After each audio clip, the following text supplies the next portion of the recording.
Ankleshwar GRDC પોલીસની ટીમે બાતમીદારોના સચોટ નેટવર્ક અને ત્વરિત કાર્યવાહીના જોરે હથિયારોના ગેરકાયદેસર કારોબારનો પર્દાફાશ કરવામાં મોટી સફળતા મેળવી છે.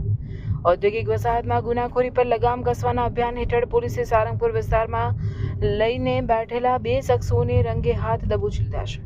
ધરપકડ કરાયેલા પંકજ મંડલ નામના શખ્સની તલાશી લેતા તેની પાસેથી એક દેશી તમંચો અને 4 જીવતા કારતૂસ મળી આવ્યા હતા. પોલીસની પ્રાથમિક પૂછપરછમાં આ હથિયાર સપ્લાય કરનાર શિવનંદન કુમારનું નામ ખુલતા પોલીસે તેની પણ તાત્કાલિક ધરપકડ કરી લોકઅપના સળિયા પાછળ ધકેલી દીધો છે. જીઆરડીસી પોલીસ સ્ટેશનની ટીમે મળેલી ચોક્કસ વિગતોના આધારે સારંગપુરમાં વ્યૂહાત્મક વોચ ગોઠવી હતી, જેમાં આ બંને નરાધમો પોલીસના સકંજામાં ફસાઈ ગયા હતા.